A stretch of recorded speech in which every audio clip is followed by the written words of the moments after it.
जय हिंद to everyone. Welcome back to UPSC topic wise PYQ series. इस series में हम लोग यूपीएससी के टॉपिक वाइज जितने भी क्वेश्चन होते हैं, जैसे अभी ये यूपीएससी का पॉलिटी का सीरीज चल रहा है, ठीक है। और पॉलिटी में देखोगे कि बहुत सारे क्वेश्चन मैंने करवा दिया था पहले ही। और यहाँ पे जो भी चैप्टर का पीवाईक्यू करवाते हैं, पहले उस चैप्टर को पढ़ने के लिए दे दिया जाता है। जैसे कि यहाँ पे देखो, ये सारे इंपॉर्टेंट चैप्टर है। अब इस वाले चैप्टर में ना, जो जैसे कि ये ऐतिहासिक पृष्ठभूमि है, इससे बहुत कम क्वेश्चन आते हैं, तो इसको बहुत कम पढ़ना है, ठीक है। अब ऐसा नहीं है कि छोड़ के जाना है, पढ़ लेना है। हालांकि ये 2022 तक है ना, तो 2023 में भी एक क्वेश्चन आया था। इस पीडीएफ को अपडेट करवा के वो आपके ग्रुप में डाल देंगे। और जो भी ग्रुप में नहीं जुड़े हो, आप लोग का एक टेलीग्राम चैनल है, वहाँ पे जुड़ जाना। ये टेलीग्राम आईडी है, यहाँ पे सारे पीडीएफ और सारे वीडियो का नोटिफिकेशन वगैरह सब मिल जाएंगे। तो यहाँ पे देख रहे हो आप लोग कि कौन से चैप्टर से कितना क्वेश्चन निकल रहा है। अगर ऐसे साइंटिफिक तरीके से नहीं पढ़ोगे ना, रैंडम तरीके से कुछ भी पढ़ने लग जाओगे कि आज मन क्या, चलो ऐतिहासिक पृष्ठभूमि पढ़ते हैं, और कल मन कर रहा है कि चलो प्रधानमंत्री पढ़ते हैं, तो ऐसे काम नहीं बनेगा। आपको ये देखना पड़ेगा कि कौन से चैप्टर से कितने क्वेश्चन निकल रहे हैं, और उसी हिसाब से इसी के अनुसार आपको टाइम भी देना होगा, ठीक है। ऐसा नहीं है कि सांसद के चैप्टर को आप पेपर में छोड़ के जा रहे हो और इससे 38 क्वेश्चन आ रहे हैं, ठीक है। तो ये बताएगा कौन? ये बताएगा आपका पीवाईक्यू का ट्रेंड एनालिसिस, जिसमें कि मैं आपका साथ दूंगा 100%। चलो अब चलते हैं, क्लास को शुरू करते हैं। आप लोग को पता चल गया होगा कौन कौन से चैप्टर पढ़ने हैं। और जो लेक्चर 1 नहीं देखे हो, जाके देख लेना लेक्चर 1। उसके बाद ये शुरू करना। आज है लेक्चर 2 इस सीरीज का, ठीक है। एक इंट्रोडक्शन लेक्चर होगा, प्लेलिस्ट में सारा वीडियो मिल जाएगा, तो प्लेलिस्ट चेक करना, उसमें लेक्चर 1 लेक्चर 2 ऐसे मिल जाएगा, ठीक है। चलो, क्वेश्चन नंबर 5 तक हम लोगों ने देख लिया था। अब चलते हैं क्वेश्चन नंबर 6 से। और क्वेश्चन नंबर 6 क्या कह रहा है, पहले पढ़ो। क्वेश्चन नंबर 6 पढ़ो, और मैं यहाँ पे टाइमर लगा देता हूँ। टाइमर के अंदर आप सोच के बताओ इस क्वेश्चन का राइट आंसर क्या है। क्वेश्चन नंबर 6 है, ठीक है। यहाँ पे 6 नंबर क्वेश्चन, और यहाँ पे आप लोग को टाइम दिख रहा होगा, सबसे ऊपर देखो टाइम दिख रहा है, ठीक है। यहाँ पे इधर देखो, कोर्स वो टाइमर चल रहा है। 45 सेकेंड बचा है, जल्दी से बनाओ। आंसर क्या है उसके बाद मैं बताता हूँ। चलो, आप लोग लगा दिए होंगे, जो भी एक्स वाई जेड आपके दिमाग में आ रहा है ना इस क्वेश्चन से रिलेटेड, लगा दो। उसके बाद फिर मैं बताऊंगा। पढ़ लिया आपने, लगा लिया होगा। चलो अब सॉल्यूशन करते हैं इसका। इसको पॉज करते हैं। तो अब ये देखो, ये क्या कह रहा है कि निम्नलिखित में से कौन सा राज्य, राज्य शब्द, ठीक है, सही व्याख्या करता है। तो राज्य शब्द की सही व्याख्या कौन करता है? पहले देखो राज्य होते क्या हैं, ये पहले समझता हूँ, फिर आता हूँ क्वेश्चन पे। तो राज्य अगर कहीं पे लिखा है ना, इसका मतलब क्या है? राज्य शब्द की वो पूछ रहा है, सही व्याख्या कौन करता है। तो राज्य क्या होता है? एक प्रकार की राजनीतिक संस्था होती है। आप लोग जहाँ पे नोट बना रहे हो उधर लिख लेना। एक प्रकार की क्या होती है? राजनीतिक संस्था होती है।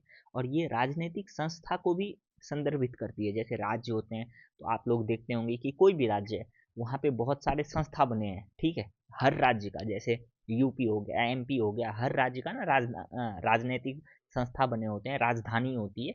जैसे कि मान लो ये बिहार है, बिहार की राजधानी कहाँ? पटना है। या फिर महाराष्ट्र है। हर जितने भी राज्य है ना, उसकी अपनी राजधानी भी होती है। अब एक चीज और देखो, यहाँ पे और क्या होता है। राज्य को ना आप ऐसे भी ले सकते हो कि मतलब कोई कंट्री है, ठीक है, कोई कंट्री है, उसको भी ना पॉलिटी में राज्य बोला जाता है। या फिर इंडिविजुअल लेवल पे, जैसे कि भारत के अंदर देखोगे तो राज्य हैं, तो वो भी राज्य कहलाएगा। और राज्य की परिभाषा में ना, आगे पढ़ोगे, राज्य की परिभाषा में जब पॉलिटी का पढ़ोगे ना, फंडामेंटल राइट वगैरह, तो वहाँ पे राज्य क्या नहीं कर सकता है वो बताया गया है, ठीक है। तो राज्य की परिभाषा दी गई है, जिसमें कि बीसीसीआई को भी शामिल किया गया है। अब मैं ये क्यों बता रहा हूँ? क्योंकि इस पे केस आया हुआ है। चलो इसको हटाते हैं, अभी समझाते हैं राज्य। कुछ कुछ मेंस का भी टॉपिक यहाँ पे डील कर देता हूँ। देखो, राज्य मतलब होता क्या है? ये राजनीतिक संस्था को क्या करता है? संदर्भित करता है। हर चीज को ना नोट करते जाना, राजनीतिक संस्था को संदर्भित करता है। और ये होता क्या है? एक कोई तो निश्चित क्षेत्र होगा ना, जैसे कि मान लो कि भारत को एक राज्य की तरह देखा जा रहा है। विश्व की दृष्टि से भारत को क्या कर रहा है? एक राज्य की तरह देखा जा रहा है। तो एक्स वाई जेड टाइप का कुछ ऐसा लैंड होगा। तो राज्य में एक निश्चित क्षेत्र भी होनी चाहिए। बिना लैंड का राज्य बनेगा कैसे? हवा में तो राज्य बनेगा नहीं। और क्या होनी चाहिए राज्य में? तो यहाँ पे देखोगे, राज्य में एक स्वतंत्र सरकार भी होनी चाहिए। स्वतंत्र सरकार भी होनी चाहिए, ठीक है। और ये स्वतंत्र सरकार के तहत ये क्या होनी चाहिए? संप्रभु संप्रभु लोगों का प्रतिनिधित्व कर रहा है। ये जो सरकार है ये क्या कर रहा होगा, ये स्वतंत्र लोगों जितने भी हैं वहाँ उसका प्रतिनिधित्व कर रहा है। ठीक है, संप्रभु लोगों का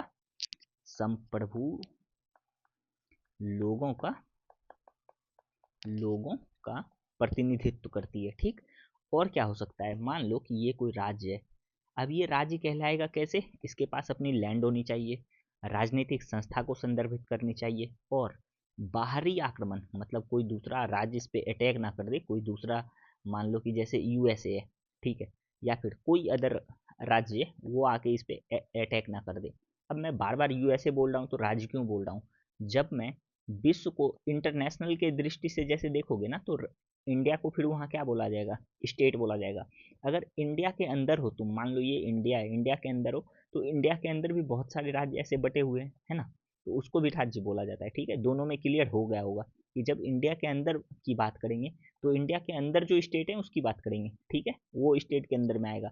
हालांकि सुप्रीम कोर्ट का जो गाइडलाइंस आया है तो उसमें सब कुछ को बताया गया है कि किसको राज्य मानेंगे और किसको नहीं राज्य मानेंगे। ठीक है, तो यहाँ पे देखो ये जो बोल रहा है कि राज्य में क्या क्या आएगा और क्या नहीं आएगा, तो ये बाहरी नियंत्रण, जो बाहरी जैसे नियंत्रण है उसके अधीन नहीं होती है। ठीक है, राज्य क्या होता है, बाहरी नियंत्रण के अधीन भी नहीं होती है। इसके लिए प्रमुख एक क्या होनी चाहिए, लैंड होनी चाहिए, एक जगह, जो यहाँ पे मैंने बताया कि एक्स वाई जेड टाइप का कोई लैंड होगा। तो अब चलते हैं क्वेश्चन पे, इसको इरेज करने दो, चलो जस्ट वेट 1 मिनट। अब देखो, अब क्वेश्चन करने में ना मजा आएगा। ये क्या बोल रहा है, राज्य शब्द की सही व्याख्या, देखो पढ़ो इसको, मैं इसको हाईलाइट कर देता हूँ। निम्नलिखित में से कौन से राज्य शब्द की सही व्याख्या करता है, यहाँ पे पढ़ो। पहले क्या कह रहा है, व्यक्तियों का समुदाय जो बिना किसी बाह्य नियंत्रण के, अभी तुरंत बताया था बाह्य नियंत्रण के, जो बिना किसी बाह्य नियंत्रण के एक भूभाग में अस्थायी रूप से निवास करता है तथा जिसकी एक संगठित सरकार है। बिल्कुल सही है, ये स्टेटमेंट एक ही सही है। अब नीचे पढ़ने का कोई ज़रूरत नहीं है, लेकिन आप पढ़ लो क्योंकि यूपीएससी है, ऑप्शन से भी क्वेश्चन बना देता है। यहाँ पे पढ़ो क्या बोल रहा है, देखो, एक निश्चित भूभाग के राजनीतिक रूप से संगठित लोग जो स्वयं पर शासन करने, कानून एवं व्यवस्था को बनाए रखने, अपने नैसर्गिक अधिकार की रक्षा करने तथा अपनी जीविका साधनों को सुरक्षित करने का अधिकार रखते हैं। अब बताओ, जो बच्चे राज्य का कॉन्सेप्ट पढ़ा ही नहीं, जैसे आपने अभी पीवाईक्यू किया तो आपने राज्य के सारे कॉन्सेप्ट पढ़े कि इसके लिए एक क्या होनी चाहिए, भूमि होनी चाहिए, एक संगठित सरकार होनी चाहिए, ये जो सरकार होगी ये क्या कैसी होनी चाहिए, ये लोगों के द्वारा चुना गया संप्रभु सरकार होनी चाहिए। और क्या होनी चाहिए राज्य के लिए, ये मान लो कि ये जो राज्य है इसको बाहरी नियंत्रण के अधीन नहीं होनी चाहिए। ठीक है, ये नहीं है कि कोई जैसे राज्य है, हालांकि पाकिस्तान को इसमें नहीं रख रहे हैं, पाकिस्तान का सारा डिसीजन यूएसए से चलता है। तो मान लो कि जैसे पाकिस्तान नहीं है एक राज्य, या फिर हम पाकिस्तान का क्यों लेंगे, अपने इंडिया को दिखाते हैं। जैसे हमारा प्यारा भारत महान है, ठीक है, ये है हमारा इंडिया। अब इंडिया किसी के सामने झुकता नहीं है, झुकने का एज द सेंस में कि इसको कोई बाहर से कंट्रोल नहीं कर रहा है। वो पगलवा ट्रंप जो है वो भी नहीं कर रहा है, वो बोलता है सैंक्शन लगा दूंगा, लगा दो भाई, कोई दिक्कत नहीं है। तो हमको कोई कंट्रोल नहीं कर रहा है ना, इंडिया को कोई कंट्रोल नहीं कर रहा है। तो इसका मतलब राज्य में क्या होनी चाहिए, किसी बाहरी कंट्रोल से वो अलग हो। एक भारत का क्या है, एक निश्चित लैंड है, भारत की एक निश्चित सीमा है। तो राज्य का पूरा कॉन्सेप्ट आई थिंक समझ में आ गया होगा। अब देखो यहीं पे बच्चे लैकिंग करने लगते हैं, वो रटने के बजाय वो समझने के बजाय ना रटने लगते हैं। पीवाईक्यू कितना रटोगे, समझो हर चीज़ को, कॉन्सेप्ट बनाए। अब यहाँ पे देखो, इस क्वेश्चन को पढ़ो, इस सॉरी स्टेटमेंट को, ये क्या बोल रहा है, बहुत से व्यक्ति जो एक निश्चित भूभाग में बहुत लंबे समय तक अपनी संस्कृति, परंपरा और शासन व्यवस्था के साथ रहते हुए आए। अब जो नहीं पढ़ा होगा ना, इसको लगेगा अरे ये भी सही है क्या, ये भी सही है, कंफ्यूज कर जाएगा वो। फिर क्या बोल रहे हैं, एक निश्चित भूभाग में अस्थायी रूप से रह रहा समाज जिसकी एक केंद्रीय प्राधिकारी के प्रति उत्तरदायी कार्यपालिका और एवं एक स्वतंत्र न्यायपालिका हो। ये सब बकवास है, ये भी गलत है। आपको पता चल गया क्या होनी चाहिए, एक लैंड होनी चाहिए, बताओ फटाफट से, लैंड होनी चाहिए, उसके बाद संप्रभु होनी चाहिए सरकार वहाँ की, और क्या होनी चाहिए, एक जितने भी संगठन हैं, जैसे राजनीतिक संस्था को संदर्भित करता है तो वही राज्य है। ज़्यादा ऐसा कुछ मत याद कर लेना राज्य के बारे में, बस इतना ध्यान रखो। हालांकि जब पॉलिटी पढ़ोगे फंडामेंटल राइट में, वहाँ पे एक सीमा आता है कि राज्य क्या क्या नहीं कर सकता है, तो जब वो क्वेश्चन आएगा मैं बताऊंगा अच्छे से, ठीक है। चलो, इस क्वेश्चन से आपने इतना कुछ सीखा, और option A is the right answer for this question, ये है इसका राइट आंसर। चलो नेक्स्ट क्वेश्चन पे चलते हैं।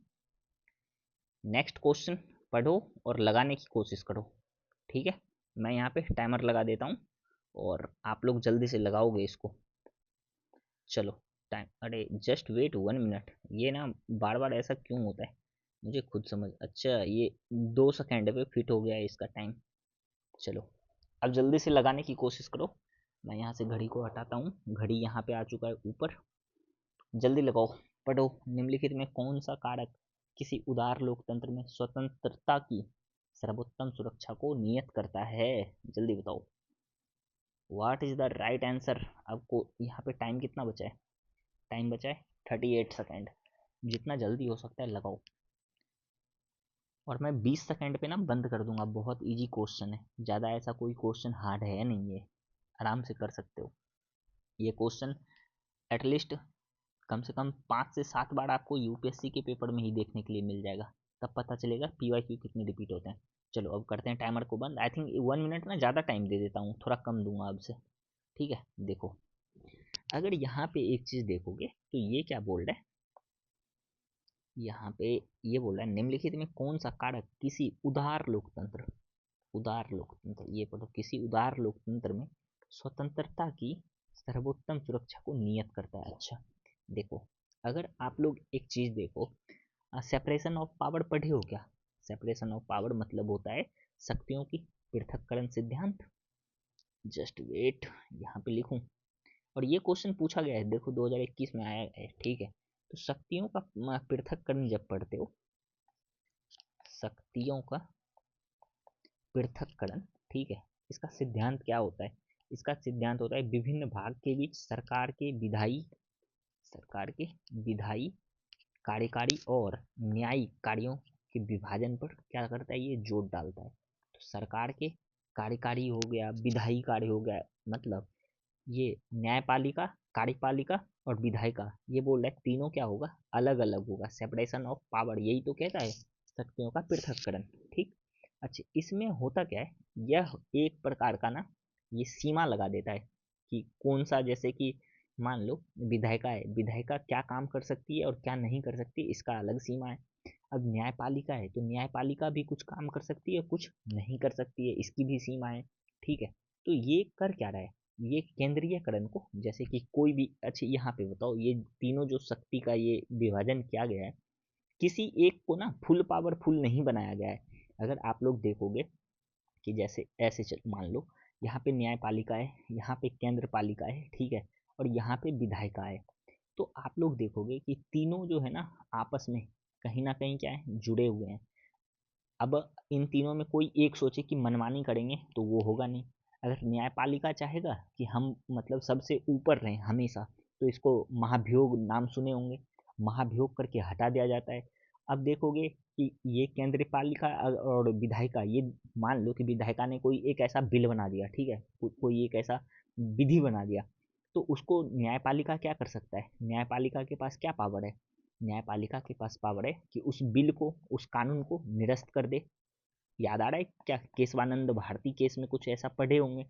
आर्टिकल 13 क्या कहता है, अल्पीकरण का, अल्पीकरण का सिद्धांत है कि कोई कानून जो फंडामेंटल राइट को वो वायलेट करता है, उल्लंघन करता है उसका, उसको क्या कर देंगे, अल्प कर देंगे, ठीक है, इसको वो, या फिर ऐसे समझो उसको शून्य कर देंगे। मान लो कोई कानून है, यहाँ से लेके यहाँ तक का कोई कानून है, ठीक है, आर्टिकल 13 क्या कहता है कि अगर ये कानून इतना दूर जो है ना, जितना दूर काला है मतलब खराब है, तो इसको काट के हटा सकते हैं, इसको भी काट के हटा देंगे, यहाँ से काट के हटा देंगे, इतना ही कानून बचाएंगे। अल्पीकरण मतलब अल्प कर देंगे, छोटा कर देंगे। तो ये सब कहाँ है, क्यों है ये सब, ये सब इसलिए है ताकि न्यायपालिका अपनी शक्ति को बचाए रखे। तो सेपरेशन ऑफ पावर यही है। तो इससे क्या होता है, लोगों की स्वतंत्रता और अधिकारों की रक्षा होती है। देखो कैसे, अगर मान लो कि विधायिका और कार्यपालिका ये दोनों सोचे कि कुछ ऐसा उलझुल काम करते हैं, ठीक है, मान लो ऐसा कोई कानून बना दिया लोगों की, कल से सबको बोल दिया जाएगा कि कोई भी अगर मोबाइल में या फिर लैपटॉप में क्लास देखा, ठीक है, ऐसा कोई विधि बन जाए कि कोई मोबाइल में और लैपटॉप में या फिर वट एवर जैसे भी क्लास देखते हो, कल से अगर कोई बोलेगा कि ऐसा क्लास देखा तो सबको फांसी की सजा हो जाएगी। कोई एक रात में ऐसा कानून बन गया होगा, मान लो, सोच लो, बना दिया। तो ये क्या कर रहा है, लोगों की फंडामेंटल राइट का हनन हो रहा है। तो न्यायपालिका यहाँ पे आएगा, न्यायपालिका कहेगा क्या ये बकवास कानून बना दिए हो, इसको मैं क्या करूँगा, खत्म कर दूंगा, खत्म कर दूंगा।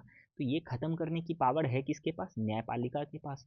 तो ये देख रहे हो तीनों आपस में क्या है, जुड़े हुए हैं। इसलिए लोगों की यहाँ पे क्या हो रही है, अधिकार की रक्षा। तब तो आप लोग ये देख रहे हो ना, वरना ऐसा कोई कानून बना देता सरकार की फंडामेंटल राइट ही छीन लेता, तो लोग कैसे फंडामेंटल राइट के बिना जीवित रह पाता। तो इसलिए क्या होता है, ये तीनों आपस में अगर जब तक शक्ति का पृथक्करण नहीं होगा तो ये तीनों आपस में लड़ पड़ेंगे। ठीक है, कोई बोलेगा मैं ज़्यादा पावरफुल हूँ, फिर तीसरा ऐसा बोलेगा मैं ज़्यादा पावरफुल हूँ, ऐसा समझ लो। ठीक है, अब चलो क्वेश्चन देखते हैं, क्वेश्चन, जस्ट वेट 1 मिनट। तो अब आई थिंक समझ में आ गया होगा। ये देखो, किसी उदार लोकतंत्र को चलाने के लिए सबसे ज़्यादा जरूरी क्या है, बताओ क्या है, शक्तियों का पृथक्करण। उदार लोकतंत्र मतलब लोकतंत्र जो होते हैं, कैसा है ये उदार लोकतंत्र में, स्वतंत्रता की सर्वोत्तम सुरक्षा को, स्वतंत्रता की सर्वोत्तम सुरक्षा, इस वाले लाइन को पढ़ो यहाँ से, स्वतंत्रता की सर्वोत्तम सुरक्षा को क्या करता है, नियत करता है। तो क्या करता है, शक्तियों की पृथक्करण। अगर शक्तियों की पृथक्करण होगा नहीं तो तीनों बोलेगा मैं पावरफुल हूँ, और विधायिका कोई एक ऐसा कानून बना दे कि कल से कोई अगर आईपैड में या फिर कोई मोबाइल है, ठीक है, उसमें क्लास देखा तो उसका प्राण ले लिया जाएगा। तो ऐसा होना है नहीं। चलो बढ़ते हैं अब नेक्स्ट क्वेश्चन पे। और ये क्वेश्चन कब पूछा गया था, ये 2021 में पूछा गया था। तो हर चीज़ को ना पहले समझो। अब क्वेश्चन है 2021 का। अब देखो यहाँ पे ये क्वेश्चन कह क्या रहा है, पहले इसको समझो। यहाँ पे जस्ट वेट, ये कह रहा है भारत में संपत्ति के अधिकार की स्थिति क्या है। संपत्ति के अधिकार की स्थिति क्या है, बता सकते हो आप लोग। इस क्वेश्चन से ना मैं बहुत कुछ सिखाने वाला हूँ। तो आप लोग जहाँ पे पेन पेपर लेके लिख रहे होंगे तो आराम से नोट बना लेना। समझो ये आपका ना पॉलिटी का क्लास ही चल रहा है। पॉलिटी आप रिवीजन कर रहे हो किससे, बाय PYQ। ठीक है, देख लो इस पूरे सीरीज को, आप लोग देखना कि पॉलिटी से आपका क्वेश्चन गलत होना ही बंद हो गया है। बस एक बार ना पूरा कड़वा जैसे ये दवाई होता है, खा लो, उसके बाद देखना कैसे पॉलिटी में मजा आता है। तो यहाँ पे क्या क्या रहे, भारत में संपत्ति के अधिकार की स्थिति क्या है। अच्छा एक बात बताओ, पहले तो इसका राइट आंसर लगाना कोई बड़ी बात नहीं है, वो तो 2 मिनट में लगा लोगे। क्वेश्चन 2021 में आ चुका है। अब यहाँ से ना मैं कुछ चीज़ समझा रहा हूँ, यहाँ पे समझा दूँ, हाँ चलो जगह बन गया। देखो, अगर मैं एक बात आपसे पूछूं कि फंडामेंटल राइट और DPSP में क्या अंतर है, इधर फंडामेंटल राइट हो गया और इधर DPSP हो गया, ठीक है, क्या अंतर है दोनों में। चलो 20 सेकंड का टाइम देते हैं, जल्दी से सोच के बताना कि दोनों में अंतर क्या है। 20 सेकंड में आप लोग मैं ये टाइमर क्यों लगाता हूँ पता है, ताकि आप लोग अच्छे से ना अपने ब्रेन में वो कर सको, सोच सको कि जो भी आपके पास ना थिंकिंग होगी आप अप्रोच करोगे। और कितने बच्चे तो ऐसे होंगे वीडियो ही बंद कर देंगे, तो मेरा क्या लोगे भाई, जल्दी सोचो।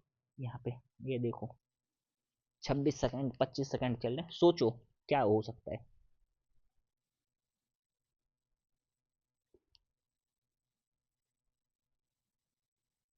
सोच लिया, आई थिंक आप लोग ने सोच लिया होगा।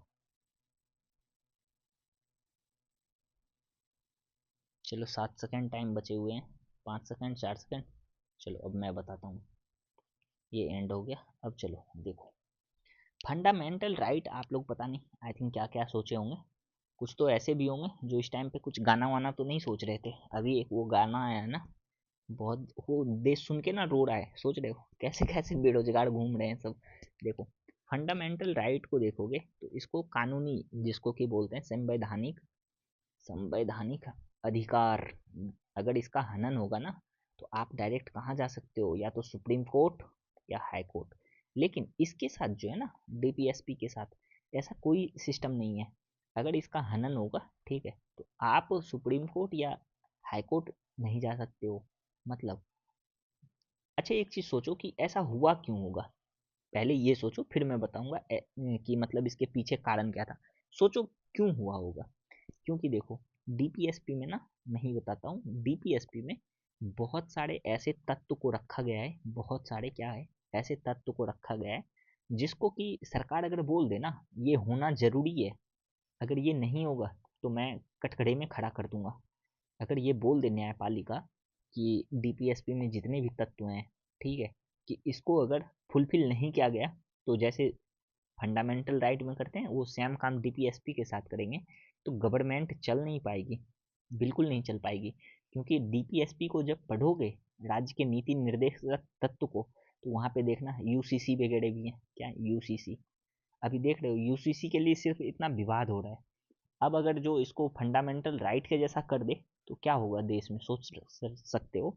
इसलिए सरकार ने, और जब ये संविधान बन रहा था उस टाइम क्या सहमति बनी कि जब भारत धीरे धीरे विकसित होगा, ठीक है, तब डीपीएसपी से ना कुछ तत्व को निकालेंगे, फंडामेंटल राइट बना देंगे। डीपीएसपी से कुछ तत्व को निकालेंगे और फंडामेंटल राइट बना देंगे। और जो फंडामेंटल राइट में पहुंच गया उसको क्या हो जाएगी, संविधान की संविधान की सपोर्ट हो जाएगी, ठीक है। उसके बाद उसको सुप्रीम कोर्ट और हाई कोर्ट की भी सपोर्ट मिल जाएगी। आप फंडामेंटल राइट को ऐसे नहीं ख़त्म कर सकते हो, ठीक है। चलो ये चीज़ तो समझ गए होंगे। अब चलो जो समझा रहा हूँ वो समझो। अब देखो, अगर मैं आपसे एक बात बोलूँ कि ये जो है अनुच्छेद 300, अब देखो अनुच्छेद 300 की बात क्यों कर रहा हूँ मैं। देखो पहले ना कुछ अनुच्छेद को समझो, अनुच्छेद समझना बहुत ज़रूरी है, मुझे बताना यहाँ पड़ेगा, मैं ऐसे निकल नहीं सकता हूँ, बिकॉज ऑफ दैट कि मेरी ऐसी हाल में वो आदत नहीं है ना कि कुछ भी बता के छोटा सा निकल गया। अब यहाँ पे मैं कुछ केस बताऊंगा, सुप्रीम कोर्ट का जजमेंट है और कुछ आर्टिकल वगैरह हैं, सब कुछ को ध्यान से सुनना। और यहाँ पे ना दो तीन केस हैं जो कि आई थिंक 2023 में ना, 2023 के रियल जो एग्ज़ाम हुए थे यूपीएससी के, वहाँ पे ये केस डायरेक्ट आपको देखने के लिए मिल जाएगा। जब आप वो जाके देखोगे ना प्ले लिस्ट में, वहाँ पे देखना, अभी वो केस का लिंकेज यहीं से है, उस केस का लिंकेज यहीं से है। मैं सब कुछ बताता हूँ, देखो समझते हैं अच्छे से। अब समझो ये एक टॉपिक ही आपका ख़त्म हो जाएगा। और आप लोग करो क्या, नोट मेकिंग करते रहना, बस आप लोग से इतना ही रिक्वेस्ट है। देखो, अगर हम एक चीज़ को देखें तो फंडामेंटल राइट की अगर बात करें ना, अब फंडामेंटल राइट की बात क्यों कर रहा हूँ मैं, देखो यहाँ पे जो ये बोल रहा है ना, भारत में संपत्ति के अधिकार की स्थिति क्या है। तो संपत्ति के अधिकार को समझने के लिए ना थोड़ा सा फंडामेंटल राइट को आपको समझाना पड़ेगा। देखो फंडामेंटल राइट होते कितने हैं, 12 से आपके 35 हैं, ठीक है। 12 से 35 अनुच्छेद को देखोगे तो ये क्या है, फंडामेंटल राइट है, जिसको कि मौलिक अधिकार बोल सकते हो। और 36 से लेके 51 तक ये क्या है, आपके डीपीएसपी है, ठीक है। डीपीएसपी जैसे जो हिंदी मीडियम वाले हो इसको बोलते हैं मौलिक अधिकार, इसको बोलते हैं मौलिक कर्तव्य, ठीक है। ये दो चीज़ तो समझ लिया। अब यहाँ पे ना आर्टिकल 12 से लेके 35 तक का जो आर्टिकल है, इसी में एक आर्टिकल आता है आर्टिकल 19, ठीक, और एक आर्टिकल आता है 31। दोनों आर्टिकल देखो इसके अंदर ही है, 12 से 35 के बीच में ही है, सारा काम इसी का है। अब यहाँ से इसको मिटाते हैं, अब इसको समझते हैं। आर्टिकल 31 और आर्टिकल 19 क्या कहता है। देखो आर्टिकल 31 की बात करें और आर्टिकल 19 की, तो जब भी फंडामेंटल राइट को पहले, मतलब पहले की बात कब कर रहा हूँ, जब संविधान बना था, अनुच्छेद ये 1951 के आसपास की बात कर रहा हूँ, ठीक है। अब यहाँ से ना कुछ कुछ केस समझाऊंगा। ये जो केशवानंद भारती केस सुनते हो आप, बहुत सारा फेमस केस है ये, केशवानंद भारती केस सुने होंगे, गोलकनाथ केस सुने होंगे, वो सारा कॉन्सेप्ट यहीं पे क्लियर करूंगा अभी के अभी। देखो, और ऐसे पढ़ना आप लोग भी, जहाँ भी जिस भी सब्जेक्ट को पढ़ते हो ना ऐसे ही पढ़ो। इसको कहते हैं 360 डिग्री अप्रोच, ठीक, इसी अप्रोच के साथ पढ़ाई करो। अब देखो हुआ क्या कि संपत्ति का जो अधिकार था, संपत्ति का अधिकार पहले था फंडामेंटल राइट। फंडामेंटल राइट था मतलब अनुच्छेद 19 का सब क्लॉज ए का क्लॉज एफ था, ठीक है। इसमें क्या था, इसमें था संपत्ति का अधिकार, ठीक है। यहाँ पे था संपत्ति का अधिकार। और एक जगह था अनुच्छेद 31 में, अनुच्छेद अगर 31 की बात करूं तो यहाँ भी था संपत्ति के अधिकार से रिलेटेड कुछ तत्व। अब यहाँ पे हुआ क्या, एक संविधान संशोधन होता है। अब बोलोगे संविधान संशोधन क्यों हो रहा है तो रहने दो ना, इधर इधर है तो कितना अच्छा, आर्टिकल 19 सब क्लॉज 1 में एफ में है तो रहने दो, इधर क्यों हटा रहे हो, क्यों संविधान संशोधन कर रहे हो। तो देखो, जब देश आज़ाद हुआ, थोड़ा सा मैं यहाँ पे कहानी कह रहा हूँ अच्छे से, उसके बाद रिलेट कर पाओगे। जब देश आज़ाद हुआ ना, तो आप लोग पढ़े होंगे, अंग्रेज जब थे तो यहाँ पे क्या चला रहा था, जमींदार रख रहे थे, ठीक है। और उस जमींदार के थ्रू वो क्या कर रहे थे, जैसे कि मान लो यहाँ पे अंग्रेज है, ब्रिटिश है, इस चीज़ को समझा रहा हूँ ना, थोड़ा कहानी समझ लो, बहुत दिन तक याद रखोगे, बहुत सारे क्वेश्चन यहाँ से निकाल सकते हो आप। देखो, मान लो कि यहाँ पे ना ब्रिटिश थे, ब्रिटिश अंग्रेज थे। अब अंग्रेज राजस्व कैसे कमाते थे इंडियन से, और मान लो यहाँ पे इंडियन किसान, इंडियन किसान है इधर। अब ये किसान से राजस्व लेने के लिए ना अंग्रेज क्या किए थे, यहाँ पे जमींदार को फिट किए थे, जमींदार को रखे हुए थे। तो ये जमींदार क्या करता था, ये जमींदार किसान से पैसा लेता था, इससे पैसा लेता था ये, ठीक, और ये इसको दे देता था ब्रिटिश को। तो अब यहाँ से हुआ क्या, ये जमींदार जो है, ये जमींदार, इसके पास बहुत ज़्यादा भूमि दे रखा था ब्रिटिश ने। इसने बोला था कि ये सारे भूमि है, इस पे तुम अलग अलग किसान को लेके आओ और उससे खेती करवाओ और मुझे राजस्व ट्रांसफर करो। इससे पैसा देख रहे हो, ये पैसा कहाँ जा रहा है, ये पैसा को लेके ये किसान से पैसा लेता है और ब्रिटिश को पैसा देता है। तो यहाँ पे हुआ क्या, ब्रिटिश ने इसको बहुत सारे जमीन दे रखे थे जमींदार को। तो यहाँ पे जैसे ब्रिटिश 1947 के बाद भारत से चले जाते हैं, तो इस वाले जमींदार के पास जमीन तो है ही अभी भी, तो इस जमीन का ना बंटवारा करना है कि भाई तुम, अब देश आज़ाद हो गया, इतनी जमीन लेके क्या कर रहे हो, जमीन छोड़ो, और भी तो हैं देश में लोग, उसको दो। तो आप लोग यहाँ पे बताओ, ये जो जमींदार है यहाँ पे, इसके पास बहुत सारा जमीन है, अब इससे जमीन लेना है। तो ये बोल रहा है, संविधान तो बन गया है हमारा 1947 के बाद देखोगे ना, तो संविधान के विकास पे काम तेज हो गया था, 1950 में लागू हो गया। तो यहाँ पे हुआ क्या, जैसे ही ब्रिटिश ने इसको दे ये जमीन दिया था, तो ये बोल रहा है कि ये तो मेरा फंडामेंटल राइट है, ये क्या है, हमारा फंडामेंटल राइट है, मैं अपना संपत्ति क्यों दूं, संपत्ति क्यों दूं गरीब किसान को। अब ये जो जमींदार है, इसके पास बहुत ज़्यादा ज़मीन है, बहुत ज़्यादा, इस जमींदार के पास, इसके पास क्या है, बहुत ज़्यादा ज़मीन है। अब अगर ये गरीब किसान जो है भारत में, उसको अगर ज़मीन ये देगा नहीं, तो भारत में किसान की हालत कैसे सही होगी। अब मान लो इसके पास 5-5 हज़ार एकड़ ज़मीन है, इसको तो लेना पड़ेगा ना, और ये बोल रहा है कि ये संपत्ति का अधिकार है मेरा, कैसे लोगे। तब अब यहाँ से काम होता है शुरू। आई थिंक इतना कहानी बताना ज़रूरी था, बाकी आप लोग समझते नहीं। तो देखो, पीछे का कहानी समझ में आ गया, जमींदार था, जमींदार के पास बहुत ज़्यादा ज़मीन थी और उस ज़मीन को क्या करना है, लेना है। तो यहाँ पे संपत्ति का अधिकार आ रहा है। अब ये संपत्ति का जो अधिकार है, तो संविधान संशोधन तो अब करना है, क्योंकि संपत्ति का अधिकार, वरना वो जमींदार जमीन देगा नहीं अपना। तो आर्टिकल जैसे ही देखोगे, अनुच्छेद 19 का सब क्लॉज 1F में है क्या, और अनुच्छेद 31 में, यहाँ पे संपत्ति का अधिकार, वही जमीन से रिलेटेड संपत्ति के अधिकार से रिलेटेड कुछ तत्व दिए गए थे कि संपत्ति का अधिकार सरकार नहीं ले सकता है। अब यहाँ पे क्या हुआ, जस्ट वेट, मुझे थोड़ा सा ना पानी पीने दो। हे राम। देखो, तो यहाँ पे क्या समझा रहे थे, ये जो संपत्ति का अधिकार है, अब यहाँ से इसको छीनना पड़ेगा ना जमींदार से। जमींदार के पास मान लो कि 5,000 एकड़ जमीन है, और कोई गरीब किसान है उसके पास 5 एकड़ जमीन है, तो या फिर जीरो जीरो एकड़ जमीन है। बहुत सारे अभी भी देखोगे एग्रीकल्चर में प्रॉब्लम क्या है, कि ये छोटे और सीमांत किसान है भारत में, उसके पास जमीन ही नहीं है बेचारों के पास। गाँव में देखे होंगे आप लोग, और आप लोग अपने गाँव में ऐसे भी किसान को देखे होंगे जिसके पास क्या है, बहुत ज़्यादा ज़मीन है, और उसी गांव में कुछ ऐसे भी किसान को देखे होंगे जिसके पास क्या है, बहुत कम, मतलब ना के बराबर जमीन है। तो ये इसी चीज को ठीक करने के लिए सरकार ने ये काम किया था। तो यहाँ पे अब इशू क्या होने लगा, ये संपत्ति का अधिकार बीच में आने लगा। तो इसके लिए ना कुछ संविधान संशोधन हुआ। अब एक संविधान संशोधन हुआ था, उसी में 44वां संविधान संशोधन, ठीक है, 44वां संविधान संशोधन हुआ था 1978 में।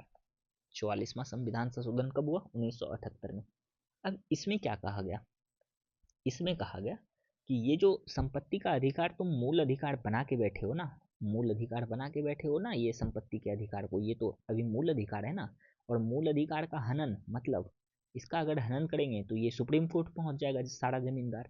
और जमींदार उस टाइम बहुत पावरफुल था, आप लोग पढ़ोगे ना आगे लैंड रिफॉर्म में, फिर देखना वो जमींदार इतना पावरफुल था कि वो राज्य के विधानसभा जो विधान परिषद होते हैं उन सब में बैठा हुआ था, इतना पावरफुल जमींदार था। तो वो कभी चाहेगा, वो सपने में भी नहीं चाहेगा उसका ज़मीन छीने। तो इसलिए वो केस कर देता था, जैसे ही सरकार कोई कदम उठाती थी वो सुप्रीम कोर्ट पहुंच जाता था कि देखिए मेरा फंडामेंटल राइट का हनन हो रहा है। तो यहाँ पे हुआ क्या, 44वां संविधान संशोधन हुआ 1978 में।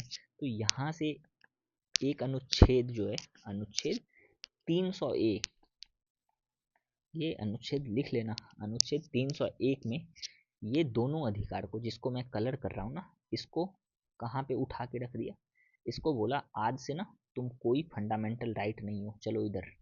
अब अगर इधर आ जाएगा, मैं बहुत ज़्यादा शॉर्ट कर दिया हूँ, इसके बीच में बहुत सारे कांड हुए हैं, अगर बताते चलूँगा ना 2 घंटे चल जाएंगे।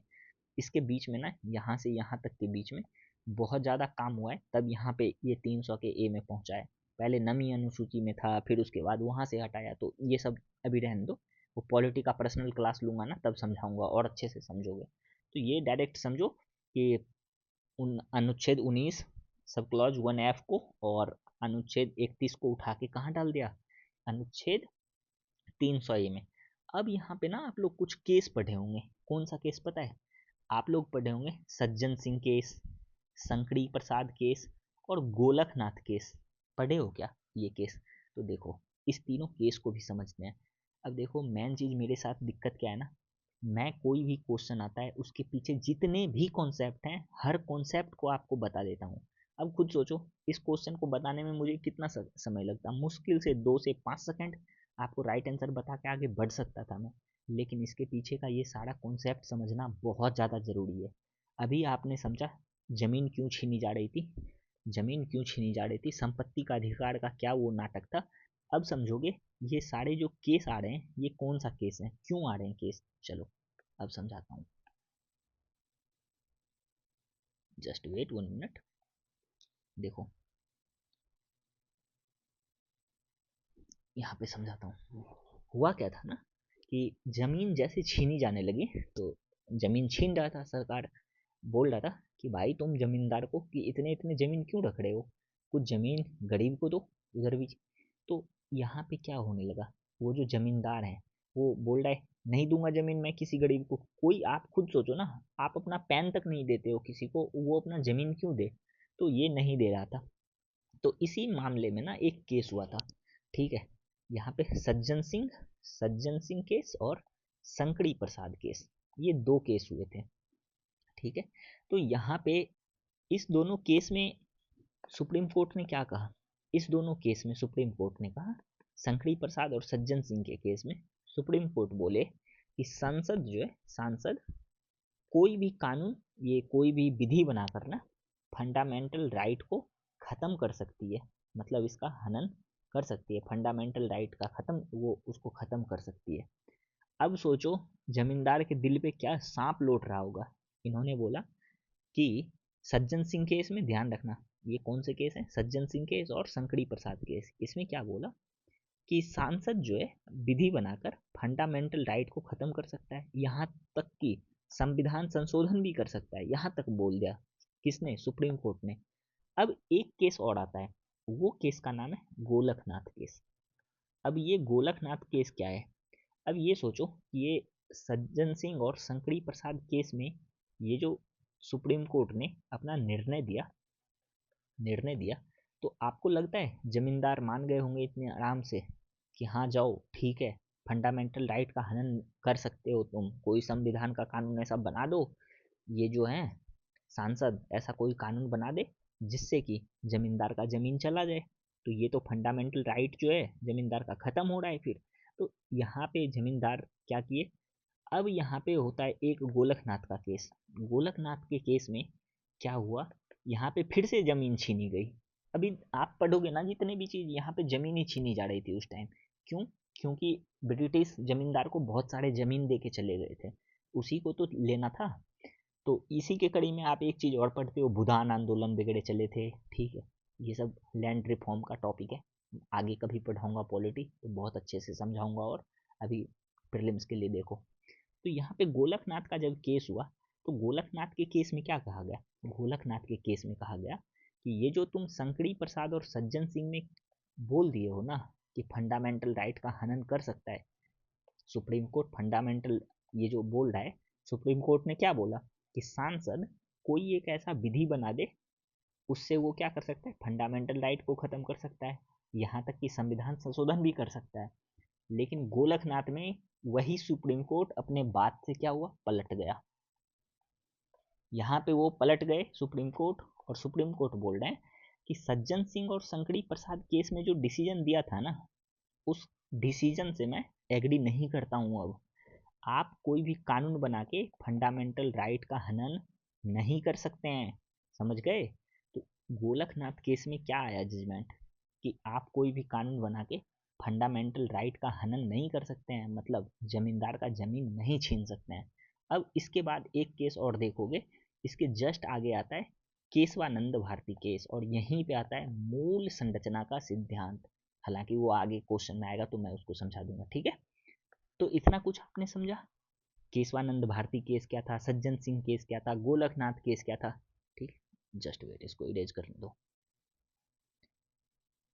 चलें अब क्वेश्चन पे, बहुत देर से आई थिंक बोलते बोलते ना मेरा गला भी सूख गया था। खैर, ये मेरा काम है आप लोग को एक अच्छे तरीके से तैयार करके एग्जाम में भेजने का, ठीक है। और जितने भी बच्चे प्राइवेट में ये वीडियो देख रहे हो तो आप लोग मैसेज करके बता सकते हो, और ग्रुप में तो आप लोग के प्राइवेट ग्रुप जितने भी हैं उसमें सारे नोट्स वोट्स मिल ही रहे होंगे, पढ़ो आप लोग, ठीक है। अब यहाँ पे ना ये जो कह रहा है निम्नलिखित में कौन सा किसी उदार लोकतंत्र से उदार लोकतंत्र में स्वतंत्रता के सर्वोत्तम का वो कर रहा है। अच्छा, ये तो 7 ही नंबर का क्वेश्चन था, मैं तो 8 नंबर देख रहा था ना। यहाँ पे देखो, पढ़ो, ये संपत्ति के अधिकार, इसका पूरा कॉन्सेप्ट अभी क्लियर करके आया वो पीछे से, अब दिक्कत नहीं होनी चाहिए यहाँ पे। तो ये बताओ, ये जो संपत्ति का अधिकार है इसको कहाँ उठा के रख दिया, इसको उठा के फिट किया है। अब अगर मैं यहाँ पे लिखूँ अनुच्छेद, अच्छा यहाँ तो ये लिखा हुआ ही है, पहले से लिखा हुआ है, इसको मिटाए नहीं थे, अच्छा किए थे। देखो ये जो है आर्टिकल 90 का सब क्लॉज 1F और 31 को, इसको उठा के 300 आर्टिकल, ये अनुच्छेद 300 ए में फिट कर दिया। और ए में क्या बोला कि ये जो है ना, ये यहाँ पे लिखा गया है संविधान में, ये कानून के अधिकार के अलावा, ये यहाँ पे लिखा गया है कि कानून के अधिकार के अलावा सरकार को किसी भी, और ये जिसका मान लो ऐसे समझो, ऐसे अगर मैं थोड़ा सा ये लेमन टर्म में समझाऊँ ना तब समझोगे आप लोग। देखो यहाँ से उठा के ना इसको अनुच्छेद 19 के सब क्लॉज 1 और F को तथा 31 को ये आर्टिकल 300 के ए में फिट कर दिया। और यहाँ पे तो ये था फंडामेंटल राइट था ना, लेकिन अनुच्छेद 300 ए में जैसे आया ना, ये अनुच्छेद 300 के सब क्लॉज ए में, तो यहाँ पे इसको क्या बना दिया पता है, कानूनी अधिकार बना दिया। अब फंडामेंटल राइट खत्म कर दिया, वहाँ से झंझट ही खत्म, तुम बार बार जमींदार सब कोर्ट पहुँच जाता था, ठीक है। तो यहाँ पे इसको क्या बना दिया, कानूनी अधिकार।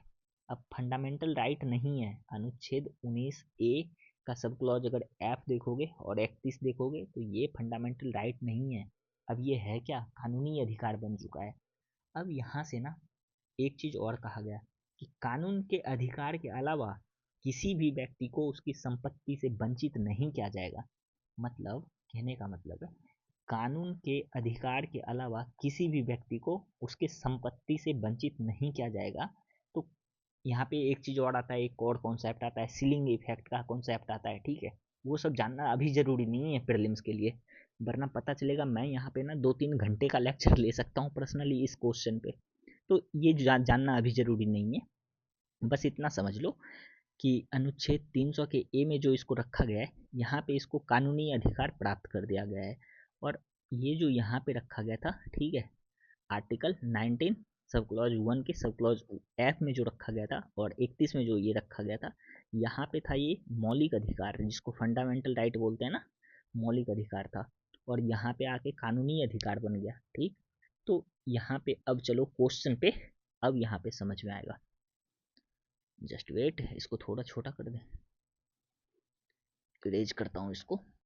आपने एक क्वेश्चन से 4-5 चीज को क्लियर किया होगा। गोलकनाथ केस क्या था, सज्जन सिंह केस क्या था, या फिर शंकरी प्रसाद केस क्या था, ये सारा कुछ क्लियर हो गया होगा।